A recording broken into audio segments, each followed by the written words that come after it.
Triple EDC here, back again with another knife video. This is the Spyderco Shaman. This is the Spyderco Shaman actually in the sprint run of carbon fiber and S90V steel.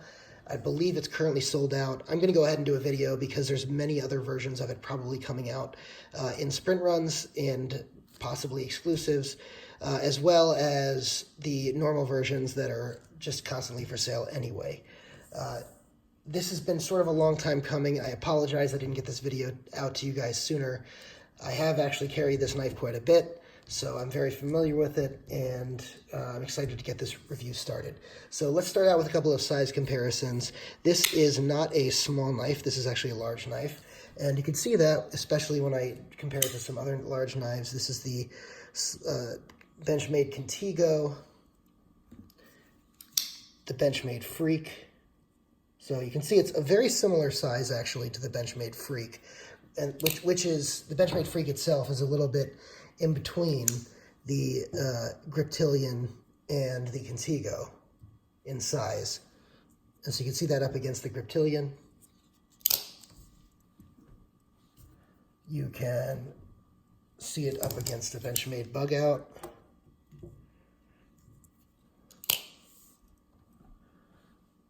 Here is a 940.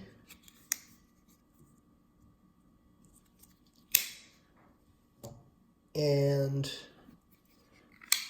Manix, Spyderco Manix, Spyderco Para 2. And again, I like to do a lot of these size comparisons because it gives you a good idea of exactly where this falls. This is the ZT-0452. And the ZT-0562, pretty similar in size to the 0562. And let's see, Microtech Socom Elite. So you can see the blade of the Socom Elite is somewhat similar, but the handle is much longer.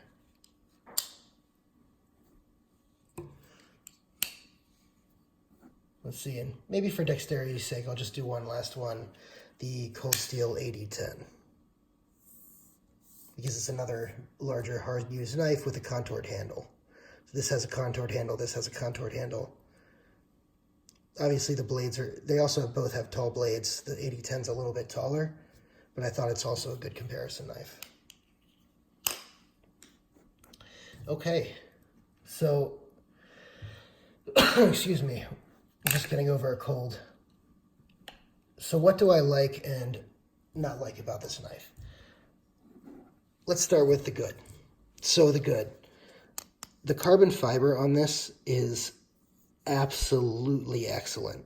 I mean, it is some of the best carbon fiber I think I have on any knife, and any knife I've ever had in my hands. This carbon fiber is excellent. Not only is it excellent, but it's contoured perfectly. The ergonomics on this thing are outstanding. One of the best, if not the best, ergonomic knives I've ever held in my hand. This just melts into your hand. It has, it's thick, but not too thick. It's rounded. The choil is fantastic. The choil just melts in your hand as well and gives you a nice purchase up on the knife over here. Really, really fantastic ergonomics. Like I said, fantastic carbon fiber with the contouring.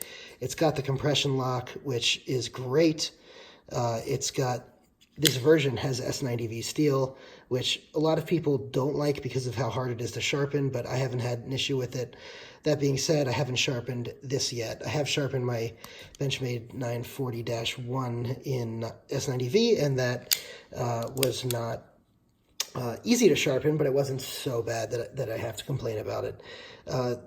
So I really like those things about this knife. Let's see, what else do I like about this knife? Oh, the other thing is, this is eminently fidgetable. That's the word I was looking for. Eminently fidgetable. This has so many ways to fidget with it. It just is a joy to sit there and play with.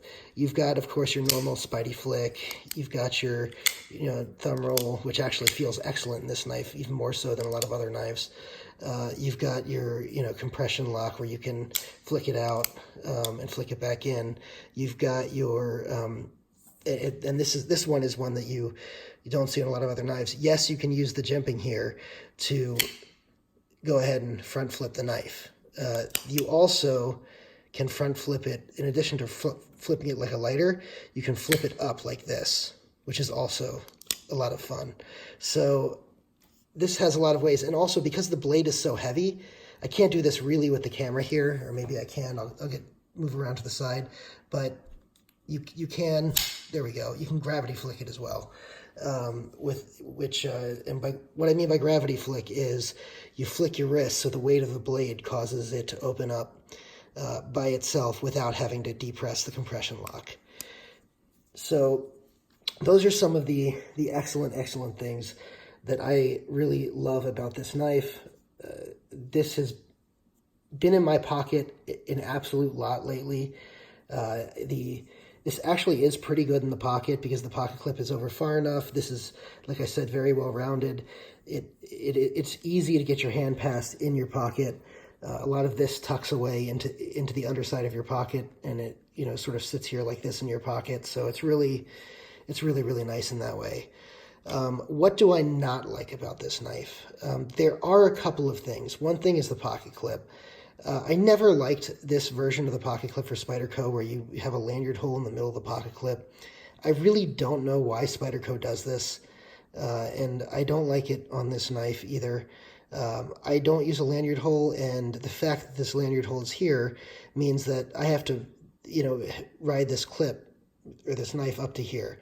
Now, yes, I know I can probably buy some version of a deep carry from somewhere else, but I don't want to have to do that. I don't want to have to go spend money on that. If it's better if it just comes with a knife with a pocket clip I can use. This is also not a standard pocket clip, so and I haven't bought one for this type of hole before, so I don't know for sure that it's going to be easy to find one that fits this with a deep carry. I'm sure they're out there, and if anyone wants to post a link below, I'll pin it so that other people can purchase a deep carry if they found a good one. I'll go ahead and pin it up to the post, but that is a concern. The other thing that is really annoying, and this did have to break in. It was very stiff out of the box if you saw my unboxing, but it did break in, so I'm not that worried about that. But what I am worried about is this, and a lot of people have complained about this. That nub right there sticks up. You can feel it. In fact, you can feel it because you can push it out and it opens the knife. You can push the nub and it opens the knife. So that's not ideal. What that means is when you close this, you have to do it differently than how you would normally close like a PM2, for example. So a PM2, you can literally just drop shut and let go. This, you can't do that, because if you do that, it doesn't drop shut because it hits your finger. So, and it is a heavy blade, so it's not pleasant when it hits your finger. It doesn't hurt, but it's definitely not pleasant. What you have to do is you have to sort of get used to swinging it and moving your hand out of the way. And, there's a timing to it. I'm obviously not getting it right now, but there's a timing to it to get it to close. Excuse me. Oh, like I said, I'm sick. But there is a timing to it to get it closed. I don't love that. Yeah, I'm sorry. You got to fix that. A lot of people have been grinding this off. I don't like the fact, again, Spyderco doesn't do choils, sharpening choils. But what is the point of this nub? It doesn't really act as much of a finger guard because you're already in there on the choil with the jimping. You don't really need that nub there. I don't like modifying blades in that way, but this one really makes me want to grind that little nub off because I think the knife would be much better. Spyderco, if you're listening, when you do your CQI, please fix that. I think it would make a lot of people happy. So those are my main complaints about this. I don't think I have any other complaints. No. There was one other complaint. This is this backspacer. So this backspacer, I like the backspacer. It's a solid backspacer. It's not fancy. Yeah, they could have done a little bit more with it. I'm not that worried about it. But what's a little weird is that they recess it in there. I don't know if you can see that, but it's not flush. It's recessed in. See if we can get a better view of that. So you can see the little bit of carbon fiber sticking up past where the backspacer is. And that's not a fit and finish problem. That is the design, I believe. I'm not sure why they did that. You can see it there. I think that, you know, it would be much better served if it was on the back and maybe there was some form of jimping or design here to give a little bit of grip. So that would be my other gripe about this knife, but I can highly recommend this. When they first came out in the regular S90V versions, they were like $150. They were an absolute bargain at that price. Then the Spider apocalypse, or whatever you want to call it, happened, where they raised prices, and they raised it a ton. I mean, I think they're like $190 now, or $200 for the DLC coated version, and you know, that's a significant jump in price. But even with that significant jump in price, this is a knife that's well worth it. I mean, if you think about what else is in the price range, you know, you're already spending that much on a standard 940. Obviously, this is not the same standard scales that come with it, but the blade is the standard 940 blade. You know, you're basically in the range of the, you know, Benchmade Freak, which, don't get me wrong, these are excellent knives, but this one's just as good, if not better. So that's, you know, something to keep in mind as well when you're dealing with pricing. I will excuse me. I will mention, just as an aside, that the AD-10, which is a similarly built heavy knife, is, I believe, about $180 now. So it is a little bit cheaper than the Spyderco Shaman now. But again, this is another knife that came out around $150, and they bumped up the price. So in any event, I can highly recommend this knife. Out of many of the knives that I have, this is one of my favorite.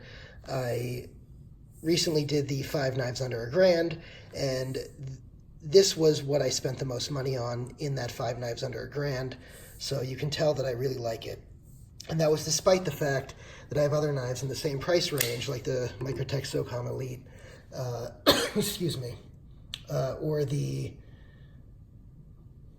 what else is in that price range? Or the Benchmade Smoky Mountain Knife Works 940, which I absolutely love this knife. And I know it's expensive and a little bit overpriced, but it's really, really fantastic in that price range. I say that it's overpriced, but it's overpriced for a 940.